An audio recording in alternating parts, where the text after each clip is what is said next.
Let's learn to make this pineapple upside down cake just in time for Father's Day, and I'm using Country Pride all-purpose flour to help me create this beautiful recipe.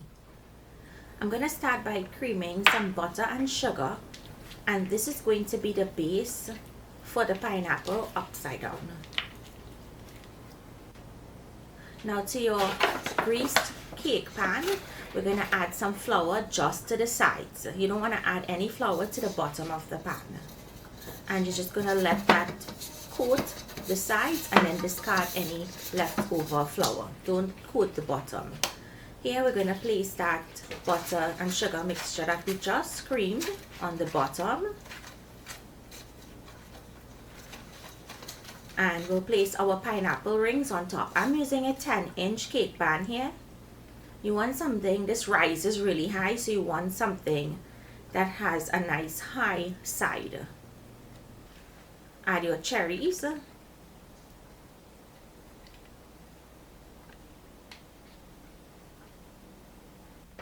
And now in a bowl we're going to cream our butter and our sugar until it's nice, light and fluffy.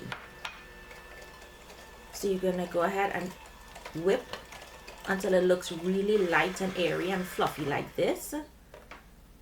Next, add in your eggs one at a time. I'm using 5 small eggs at room temperature. You really want all of your ingredients to be at room temperature when making this recipe or any baking recipe that is especially for cakes. So mix after each addition, just keep mixing until it all comes together.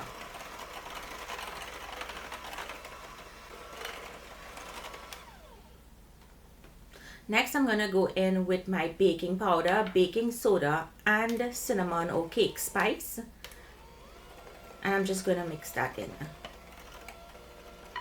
In goes 1 cup of pineapple juice, or you can use orange juice here, vanilla or essence.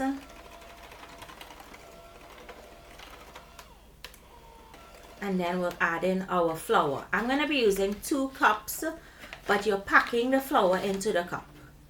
2 cups packed goes in,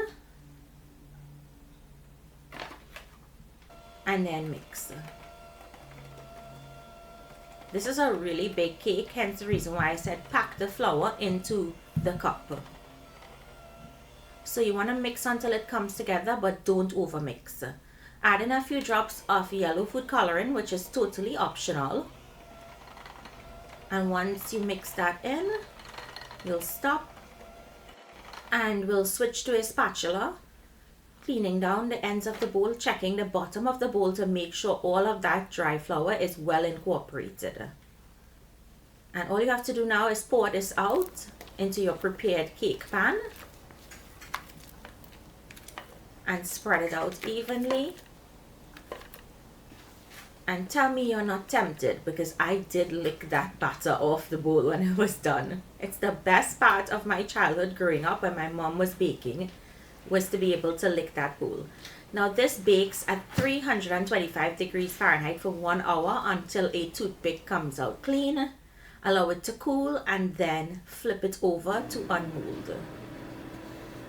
Voila, beautiful. All you have to do now is cut into it and just look at this crumb. So crumbly, so delicious, decadent, and beautiful. Be sure to pick up your Country Pride flour to recreate this recipe.